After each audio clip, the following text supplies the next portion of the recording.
1 செய்திகளுக்காக முத்தமிழ் செல்வி. இன்றைய முதன்மை செய்திகள்.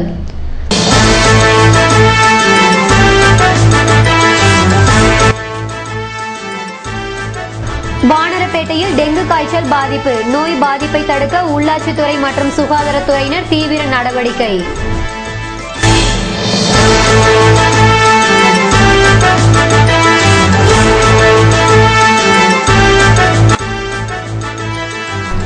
புதுவையில் பெய்து வரும் தொடர் மழையால் தாழ்வான பகுதிகளில் வசிக்கும் மக்கள் தவிப்பு. தேங்கி நிற்கும் நீரை அகற்றும்படி கோரிக்கை.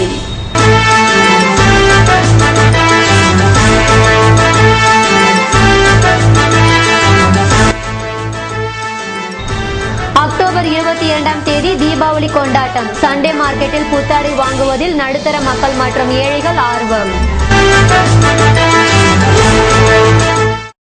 இனி விரிவான செய்திகள்.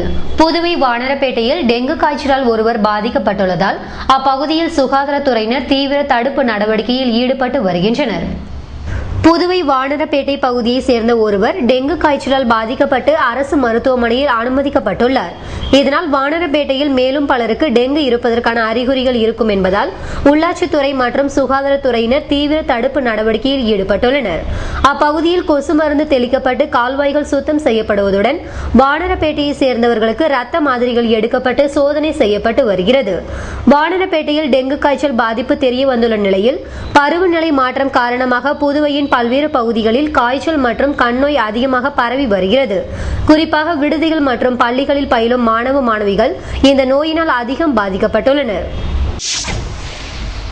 வங்கக்கடலில் உருவான குறைந்த காற்றழுத்த தாழ்வு நிலை காரணமாக புதுவையில் கனமழை நீடிக்கும் என வானிலை மையம் தெரிவித்துள்ளது. வங்கக்கடலில் குறைந்த காற்றழுத்த தாழ்வு நிலை பகுதி உருவாகி இருப்பதால் கடந்த 2 தினங்களாக தமிழகம் மற்றும் புதுவையில் மழை பெய்து வருகிறது. ஆண்டுதோறும் துவங்கும் வடகிழக்கு பருவமழை திங்கட்கிழமை துவங்கும் என வானிலை மையம் தெரிவித்திருந்த நிலையில் தற்போது உருவான குறைந்த காற்றழுத்த தாழ்வினால் மழை பெய்ய துவங்கியிருக்கிறது. இதனால் புதுவையின் தாழ்வான பகுதிகளில் மழைநீர் தேங்கி நிற்கிறது. குறிப்பாக ரெயின்போ நகர், வெங்கட்ட நகர் உள்ளிட்ட பல இடங்களில் மழைநீர் வெளியேற வழியில்லாமல் அப்பகுதி சேரும் சகதியுமாக காட்சியளிக்கிறது. 2 தினங்கள் பெய்த மழைக்கே புதுவை நகர பகுதி அல்லாடி கொண்டிருக்கும் சூழ்நிலையில் இனி வரும் காலங்களில் தொடர் மழையினால் ஏற்படும் பாதிப்பை தடுக்க பொதுப்பணித்துறை விரைவாக நடவடிக்கை எடுக்க வேண்டும் என மக்கள் கோரிக்கை விடுத்துள்ளனர். இதுபோன்ற சூழ்நிலையில் வங்கக்கடலில் உருவான குறைந்த காற்றழுத்த தாழ்வு நிலை வலுவடைந்து தமிழகத்தின் வடக்கு மற்றும் ஆந்திராவின் தெற்கு கடலோர பகுதியில் மையம் கொண்டிருப்பதால் கனமழை நீடிக்கும் என வானிலை மையம் தெரிவித்துள்ளது.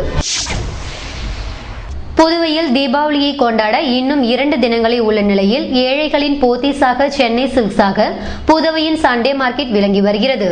இது பற்றிய ஒரு செய்தி தொகுப்பை நாம் இப்போது காணலாம். எனதுயிரே எனதுயிரே எனக்கெனவே நீ கிடைத்தாய், எனதுறவே எனதுறவே கடவுளை போல் நீ முளைத்தாய் என்ற பாடல் எஃப்எம்மில் ஒலித்துக் கொண்டிருக்க ஏழைகளின் ஜவுளி கடல் என்று அழைக்கப்படும் புதுவை சண்டே மார்க்கெட் தீபாவளி பண்டிகையை முன்னிட்டு மழை நேரத்திலும் கூட வழக்கத்தை விட பரபரப்புடனே காணப்பட்டது. தீபாவளிக்கு இன்னமும் 2 தினங்களே இருப்பதால் புதுவையின் கிராமப்புற கூலி தொழிலாளிகள், விழுப்புரம், கடலூர் மாவட்டங்களின் ஏழை விவசாயிகள் தங்கள் சக்திக்கேற்ப புது துணி வாங்க வேண்டுமெனில் அவர்களின் ஆசையை பூர்த்தி செய்யும் விதமாக சண்டே மார்க்கெட் திகழ்கிறது. ஆண்டுக்கு 300க்கும் மேற்பட்ட நாட்களில் கிழிந்த கால் சட்டை, ஒட்டு போட்ட சட்டையுடன் கள்ளம் கபடமின்றி எதிர்காலத்தை பற்றிய எந்தவித படபடப்பும் இல்லாமல் ஓடி விளையாடும் ஏழை குழந்தைகளுக்கு தீபாவளி மற்றும் பொங்கல் நேரத்தில் புது துணி உடுத்த ஏதுவாக சண்டே மார்க்கெட் இருப்பது வசதி படைத்தவர்கள் தெரிந்திராத அறிந்திராத உண்மை.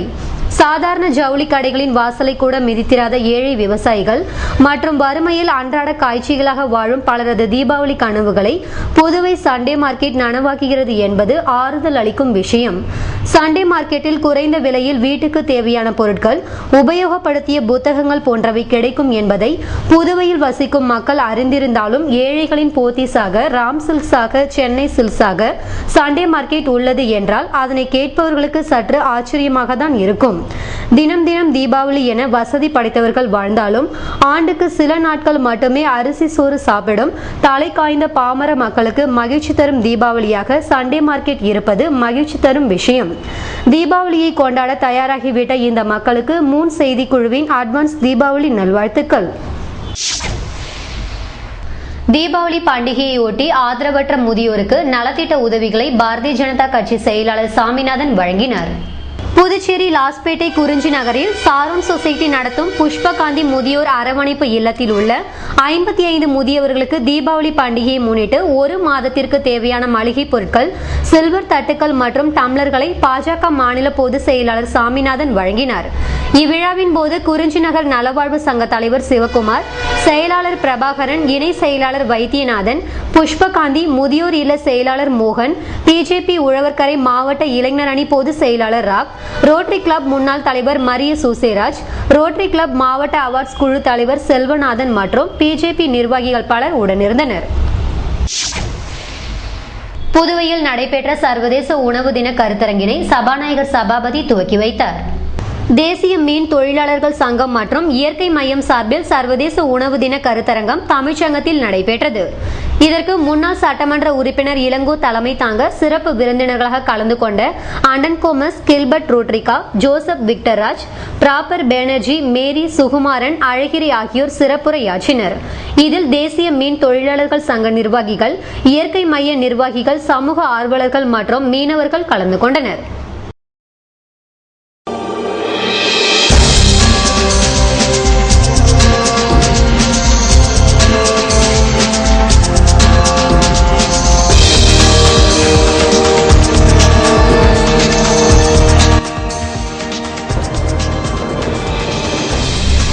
மகாராஷ்டிரா மற்றும் ஹரியானா மாநில தேர்தலில் பாரதிய ஜனதா கட்சி அமோக வெற்றி.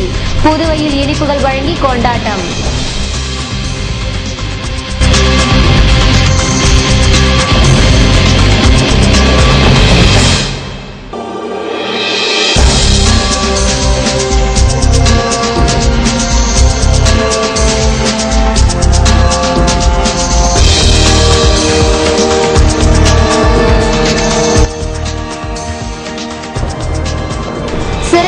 ஜெயலலிதா ஜாமீனில் விடுதலை செய்யப்பட்டதையொட்டி சிறப்பு பிரார்த்தனை. அதிமுக நிர்வாகிகள், தொண்டர்கள் பங்கேற்பு.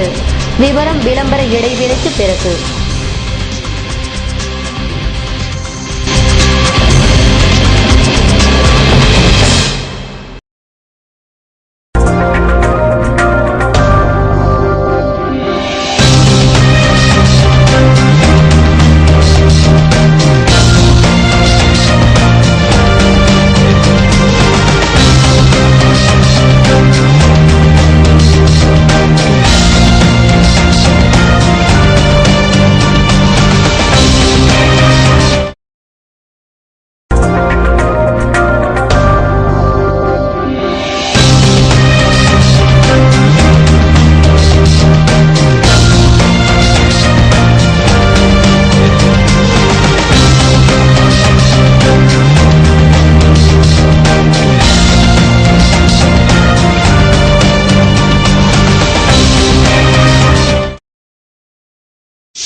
செய்திகள் தொடர்கின்றன. உப்பளம் தொகுதியில் அரசின் தீபாவளி இலவச சர்க்கரை விநியோகத்தை சட்டமன்ற உறுப்பினர் அன்பழகன் துவக்கி வைத்தார். தீபாவளி பண்டிகையை முன்னிட்டு அனைத்து ரேஷன் கார்டுகளுக்கும் இலவச சர்க்கரை வழங்கப்படும் என அரசு அறிவித்ததை தொடர்ந்து உப்பளம் தொகுதி ரேஷன் கடைகளில் இவை விநியோகிக்கப்படுகிறது. இதனை அங்குள்ள ரேஷன் கடைகளில் சட்டமன்ற உறுப்பினர் அன்பழகன் துவக்கி வைத்தார். அப்போது குடிமைப் பொருள் வழங்கல் துறையினர் மற்றும் தொகுதி அதிமுக நிர்வாகிகள் உடனிருந்தனர். ஊசுடு தொகுதியை சேர்ந்த பயனாளிகளுக்கு நலத்திட்ட உதவிகளை சட்டமன்ற உறுப்பினர் கார்த்திகேயன் வழங்கினார்.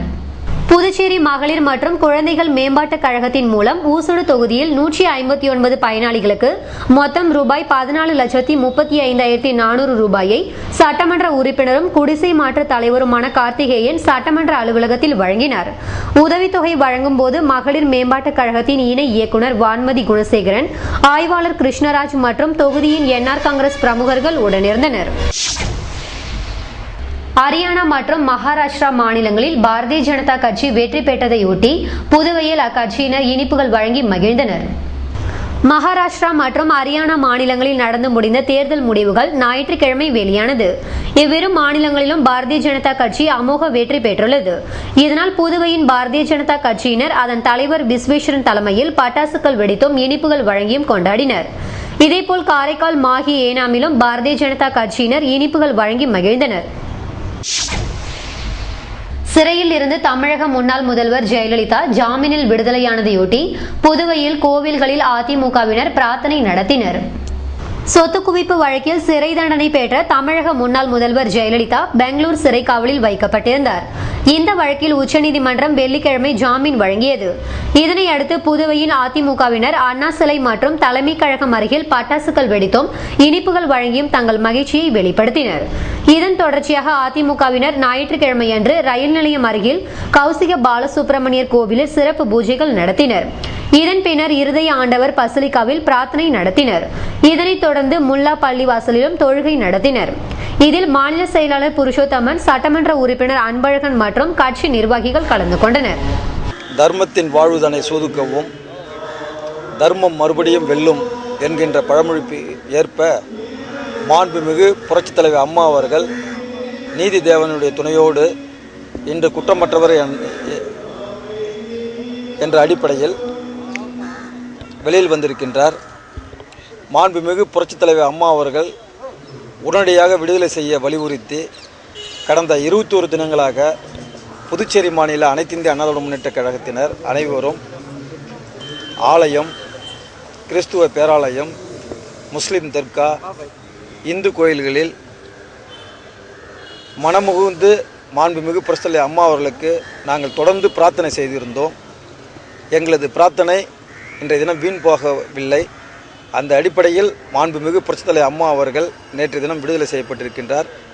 அதற்காக இன்றைய தினம் இங்கிருக்கின்ற முருகர் கோயிலில் 1008 தேங்காய் உடைத்தும், அதேபோன்று முஸ்லிம் தர்காவில் சிறப்பு தொழுகையும், அதேபோன்று இந்த கிறிஸ்துவ பேராலயத்தில் சிறப்பு ஆராதனை பூஜையும் மாண்புமிகு அம்மா அவர்கள் நீடூழி வாழவும் மீண்டும் தமிழகத்தினுடைய முதலமைச்சராக வரவும் நாங்கள் வேண்டிக் கொண்டோம். புதுவையில் கல்வி கட்டணத்தை குறைக்க அரசாணை வெளியிடாவிட்டால் தொடர் போராட்டம் நடத்தப் போவதாக சட்டக்கல்லூரி மாணவ மாணவியர் கூறியுள்ளனர். புதுவை காலாப்பட்டில் அமைந்திருக்கும் அம்பேத்கர் அரசு சட்டக்கல்லூரியில் தமிழகம் மற்றும் புதுவையை சேர்ந்த 600க்கும் மேற்பட்ட மாணவ மாணவியர் பயின்று வருகின்றனர்.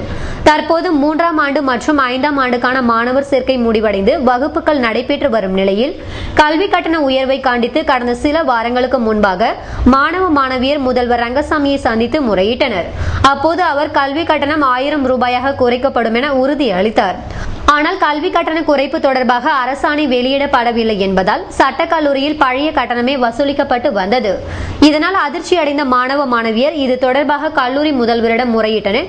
மாணவர்கள் கல்வி கட்டணம் தொடர்பாக விளக்கம் கேட்டனர். அதற்கு அவர் அரசிடமிருந்து ஆணை வரவில்லை என்பதால் தான் பழைய கட்டணம் வசூலிக்கப்படுவதாக கூறப்படுகிறது. இதனால் ஆவேசம் அடைந்த மாணவ மாணவிகள் செவ்வாய்க்கிழமையன்று சட்டசபையை முற்றுகையிட்டு ஆர்ப்பாட்டத்தில் ஈடுபட்டனர். இந்நிலையில் கல்வி கட்டணத்தை குறைக்க அரசாணை வெளியிடாவிட்டால் தொடர் போராட்டம் நடத்தப் போவதாக சட்டக்கல்லூரி மாணவ மாணவியர் கூறியுள்ளனர்.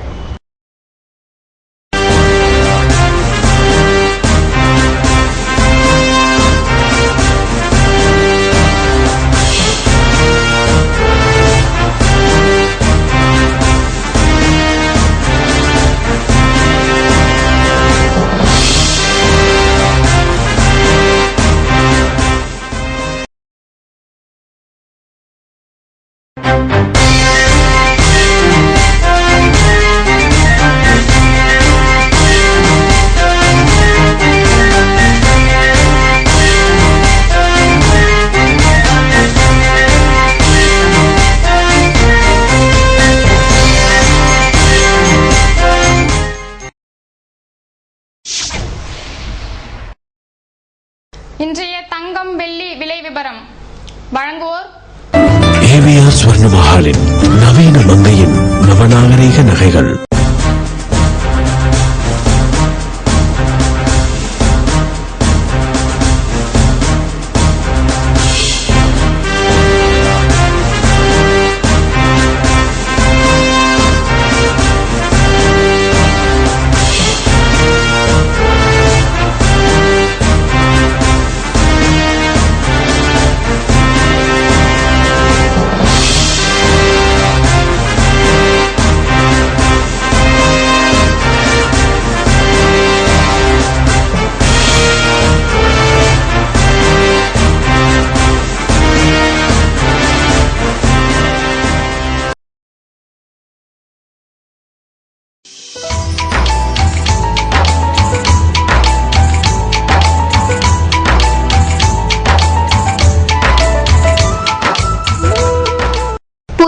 இன்றைய வெப்பநிலை அதிகபட்சமாக 29 டிகிரி செல்சியஸாக பதிவானது. நாளைய வானிலை 30 டிகிரி செல்சியஸாக காணப்படுவதுடன் மழை பெய்யும் என வானிலை மையம் தெரிவித்துள்ளது. புதுவை கடற்கரையில் இருந்து சுமார் 50 கிலோமீட்டர் தூரம் வரை இன்று 3 அடியாக காணப்பட்ட கடல் அலை உயரம் நாளை 2 அடியாக காணப்படும் என்றும், தென்மேற்கு திசையிலிருந்து 21 கிலோமீட்டர் வேகத்தில் காற்று வீசும் என்று சென்னை வானிலை மையம் தெரிவித்துள்ளது.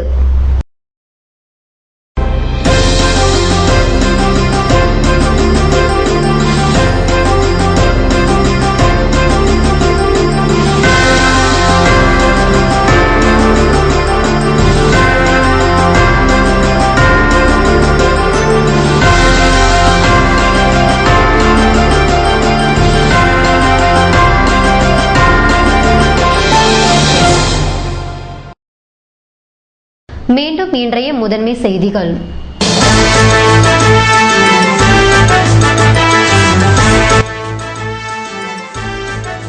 வானரப்பேட்டையில் டெங்கு காய்ச்சல் பாதிப்பு. நோய் பாதிப்பை தடுக்க உள்ளாட்சித்துறை மற்றும் சுகாதாரத்துறையினர் தீவிர நடவடிக்கை.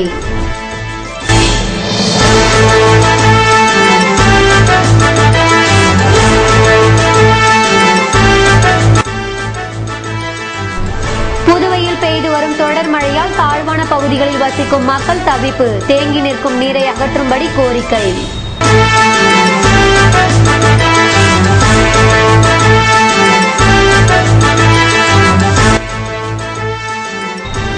அக்டோபர் 22ஆம் தேதி தீபாவளி கொண்டாட்டம். சண்டே மார்க்கெட்டில் புத்தாடை வாங்குவதில் நடுத்தர மக்கள் மற்றும் ஏழைகள் ஆர்வம். இத்துடன் செய்திகள் நிறைவடைந்தன. வணக்கம்.